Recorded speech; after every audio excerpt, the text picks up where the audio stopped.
આકાશવાણી અમદાવાદ વડોદરા પ્રાદેશિક સમાચાર સંસ્કૃતિ ભુંડિયા વાંચે છે. સૌપ્રથમ મુખ્ય સમાચાર.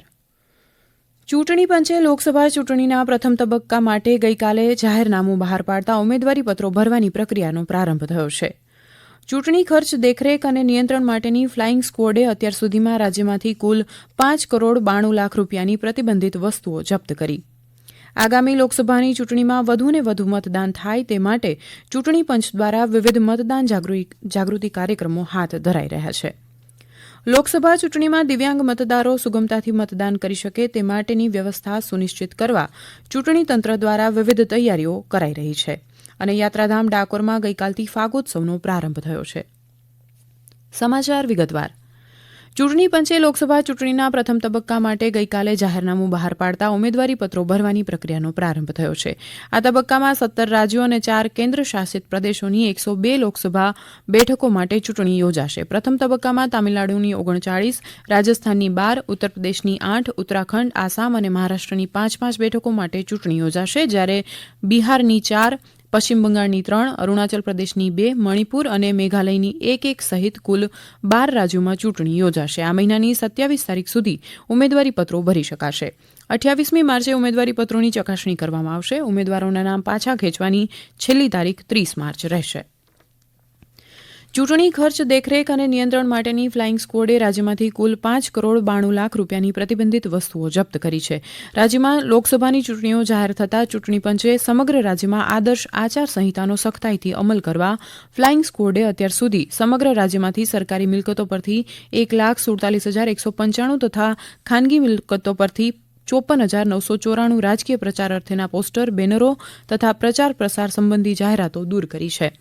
રાજકીય પક્ષો અને ઉમેદવારો માટે નક્કી કરવામાં આવેલી ખર્ચ મર્યાદા જળવાઈ રહે અને પ્રતિબંધિત વસ્તુઓની હેરફેર અટકે તે માટે ચૂંટણી ખર્ચ દેખરેખ અને નિયંત્રણ માટે રાજ્યમાં 756 ફ્લાઇંગ સ્ક્વોડ કાર્યરત છે. આ સ્ક્વોડ દ્વારા અત્યાર સુધીમાં 1 કરોડ 35 લાખનો દારૂ, 2 કરોડ 28 લાખ રૂપિયાના સોના ચાંદી તથા વાહનો અને અખાદ્ય ગોળ સહિતની અન્ય વસ્તુઓ મળી કુલ 5 કરોડ 92 લાખ રૂપિયાની વસ્તુઓ જપ્ત કરી છે. આગામી લોકસભાની ચૂંટણીમાં વધુને વધુ મતદાન થાય તે માટે ચૂંટણી પંચ દ્વારા વિવિધ પ્રયાસો હાથ ધરાઈ રહ્યા છે. અમદાવાદના અમરાઈવાડી વિધાનસભા વિસ્તારમાં વિવિધ સ્થળોએ ગઈકાલે મતદાન જાગૃતિ કાર્યક્રમો યોજાયા હતા. અમદાવાદ જિલ્લા કલેક્ટર કચેરીના માર્ગદર્શન હેઠળ અમરાઈવાડીના વિવિધ વિસ્તારોમાં મતદાનના મહત્વને સમજાવતા કાર્યક્રમનું આયોજન કરાયું હતું તથા ચૂંટણી અને મતદાન વગેરે બાબતોની વિસ્તૃત જાણકારી અપાઈ હતી. મતદારોને અચૂક મતદાનના શપથ પણ લેવડાવવામાં આવ્યા હતા. તાપી જિલ્લાના નાગરિકોને મતદાનનું મહત્વ સમજાવવા વિવિધ સ્વીપ એક્ટિવિટી હાથ ધરાઈ છે. 23 બારડોલી લોકસભામાં ચૂંટણી વિભાગ દ્વારા સ્વીપ અંતર્ગત KB Patel English medium school વ્યારાના વિદ્યાર્થીઓ દ્વારા મતદાન જાગૃતિ અંગેનો વિડીયો તૈયાર કરવામાં આવ્યો હતો. આ વિડીયો વધુમાં વધુ નાગરિકો સુધી પહોંચે તે માટે નોડલ અધિકારી સ્વીપ અને જિલ્લા શિક્ષણાધિકારી તાપીનો અનુરોધ કર્યો હતો. આ વિશે વધુ માહિતી આપતા અમારા તાપીના પ્રતિનિધિ આ મુજબ જણાવે છે. લોકસભા સામાન્ય ચૂંટણી 2024ને અનુલક્ષીને તાપી જિલ્લાના સ્વીપ નોડલ અધિકારી ધારા પટેલ અને જિલ્લા રમતગમત વિકાસ અધિકારીની સહભાગીદારીથી સ્પોર્ટ્સ સંકુલ વ્યારા ખાતે મતદાન જાગૃતિ અંગેનો પ્રચાર પ્રસાર કરવા નવયુવાનો દ્વારા લોકશાહીના મહાપર્વમાં મતદાનનું મહત્વ સમજાવવા માનવ સાંકળ બનાવવામાં આવી હતી. આ પ્રવૃત્તિ અંતર્ગત સ્પોર્ટ્સ સંકુલ ITI વાલોડ દ્વારા મતદાન જાગૃતિ રેલી યોજવામાં આવી હતી, જેમાં કુલ 150 જેટલા ભાવિ મતદારો તેમજ નાગરિકોએ ભાગ લીધો હતો. આ ઉપરાંત ITI નિઝર દ્વારા રંગોળી દોરી મતદાન જાગૃતિ અંગે પ્રચાર પ્રસાર કરવામાં આવ્યો હતો. ગીર સોમનાથ જિલ્લાના કોડીનારના કોટડાની પ્રાથમિક શાળા ખાતે પણ મહિલા મતદાર માટે મતદાન જાગૃતિ કાર્યક્રમ યોજાયો. અમારા ગીર સોમનાથ જિલ્લાના પ્રતિનિધિ રાજેશ ભજગોતર જણાવે છે કે નાયબ મામલતદાર BR ગોહિલે મહિલાઓને મતદાનનું મહત્વ સમજાવીને લોકશાહી પ્રક્રિયામાં પોતાનો અમૂલ્ય વોટ આપીને ભાગીદાર થવા અપીલ કરી હતી. આ ઉપરાંત શાળાના બાળકો દ્વારા નાટક રજૂ કરી મતદાનનું મહત્વ સમજાવવામાં આવ્યું હતું. મતદારોમાં મતદાન અંગે જાગૃતિ આવે તેવા ઉદ્દેશથી નવસારી શહેરના ટાટા હાઈસ્કૂલ વિદ્યાલય ખાતે યુવાનો માટે મોક મતદાન જાગૃતિ કાર્યક્રમ યોજાયો. આ પ્રસંગે નહેરુ યુવા કેન્દ્રના પ્રતિનિધિ દ્વારા મતદાન માટે યુવાનોને જાગૃત કરાયા હતા. નવસારી જિલ્લામાં વધુમાં વધુ મતદાન થાય તે માટે જિલ્લા ચૂંટણી તંત્ર દ્વારા મતદાન જાગૃતિના અનેકવિધ કાર્યક્રમનું આયોજન કરાઈ રહ્યું છે. આ સમાચાર આપ આકાશવાણીના અમદાવાદ વડોદરા કેન્દ્ર પરથી સાંભળી રહ્યા છો. વધુ સમાચાર આપ અમારી વેબસાઇટ newsonair.gov.in/ગુજરાતી પર વાંચી શકશો. ચૂંટણી પંચ દ્વારા આગામી લોકસભા ચૂંટણી માટેની તૈયારીઓ હાથ ધરાઈ રહી છે, જે અંતર્ગત દિવ્યાંગ મતદારો સુગમતાથી મતદાન કરી શકે તે માટેની વ્યવસ્થાઓ કરાઈ રહી છે. અમદાવાદ જિલ્લાની વાત કરીએ તો અમદાવાદ શહેર જિલ્લાના મળી કુલ 60 લાખથી વધુ મતદારોમાં 30,730 દિવ્યાંગ મતદારો છે. ચૂંટણી પંચના નિર્દેશ મુજબ 40%થી વધુ દિવ્યાંગતા ધરાવતા મતદાર માટે ઘરેથી મતદાનની સુવિધા ઉપલબ્ધ કરવામાં આવશે. આ ઉપરાંત મતદાન કેન્દ્રો પર સ્વયંસેવકો તથા વ્હીલચેરની સુવિધાઓ પૂરી પડાશે. દિવ્યાંગ મતદારો સક્ષમ એપની મદદથી મતદાન મથકો પર જરૂરી સુવિધાઓ મેળવી શકશે. અમદાવાદ શહેર જિલ્લાની 5 લોકસભા બેઠકના 30,000 ઉપરાંત દિવ્યાંગ મતદારોમાં 17,064 પુરુષ અને 13,662 મહિલાઓનો સમાવેશ થાય છે. જિલ્લા ચૂંટણી અધિકારીના જણાવ્યા અનુસાર જિલ્લા ચૂંટણી તંત્ર દિવ્યાંગો માટે સુગમતાથી મતદાન કરી શકે તે માટેની વ્યવસ્થા સુનિશ્ચિત કરવા કટિબદ્ધ છે. યાત્રાધામ ડાકોરમાં ગઈકાલથી ફાગોત્સવનો પ્રારંભ થયો છે. ગઈકાલે આમલકી એકાદશી પર્વ નિમિત્તે મોટી સંખ્યામાં ભક્તો રણછોડરાયના દર્શને આવ્યા હતા. ગઈકાલથી ફાગણી મેળાનો પ્રારંભ થયો છે. આ પર્વ નિમિત્તે સવારથી જ રણછોડરાય મંદિરમાં દર્શનાર્થીઓની ભીડ જોવા મળી હતી.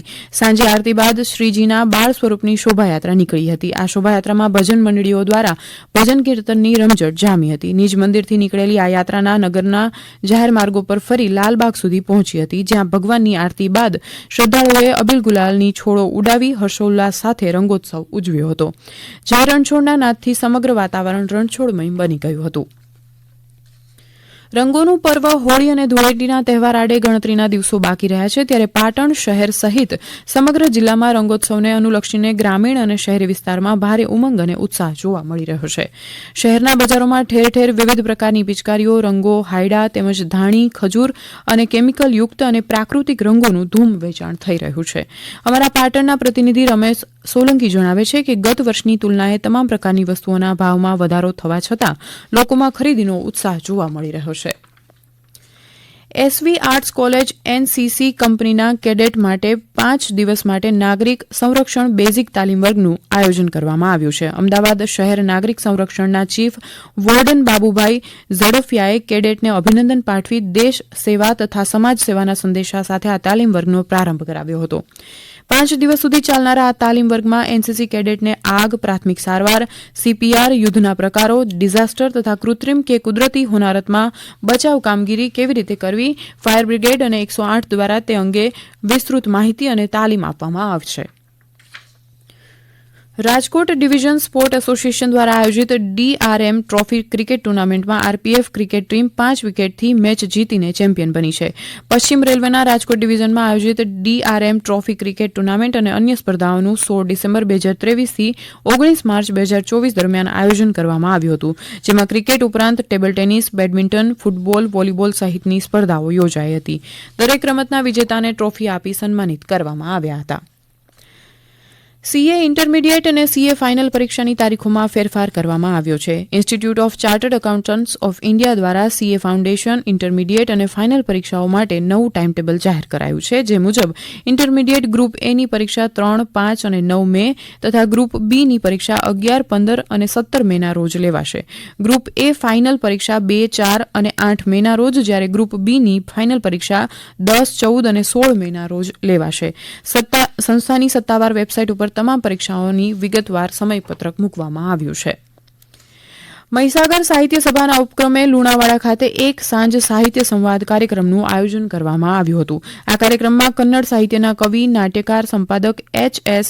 શિવપ્રકાશ અને ગુજરાતી ભાષાના સુપ્રસિદ્ધ વાર્તાકાર કિરીટ દુધાત ઉપસ્થિત રહ્યા હતા. બંને સાહિત્યકારોએ પોતાની ભાષામાં સાહિત્યની છટાદાર રજૂઆત કરી હતી. આ કાર્યક્રમમાં જાણીતા સાહિત્યકાર કાનજી પટેલ, મહીસાગર સાહિત્ય સભાના સંયોજક નરેન્દ્ર જોશી સહિત અન્ય સાહિત્ય રસિકો ઉપસ્થિત રહ્યા હતા. અંતમાં મુખ્ય સમાચાર ફરી એકવાર. ચૂંટણી પંચે લોકસભા ચૂંટણીના પ્રથમ તબક્કા માટે ગઈકાલે જાહેરનામું બહાર પાડતા ઉમેદવારી પત્રો ભરવાની પ્રક્રિયાનો પ્રારંભ થયો છે. ચૂંટણી ખર્ચ દેખરેખ અને નિયંત્રણ માટેની ફ્લાઇંગ સ્ક્વોડે અત્યાર સુધીમાં રાજ્યમાંથી કુલ 5 કરોડ 92 લાખ રૂપિયાની પ્રતિબંધિત વસ્તુઓ જપ્ત કરી. આગામી લોકસભાની ચૂંટણીમાં વધુને વધુ મતદાન થાય તે માટે ચૂંટણી પંચ દ્વારા વિવિધ મતદાન જાગૃતિ કાર્યક્રમો હાથ ધરાઈ રહ્યા છે. આકાશવાણીના અમદાવાદ વડોદરા કેન્દ્ર પરથી પ્રાદેશિક સમાચાર પૂરા થયા.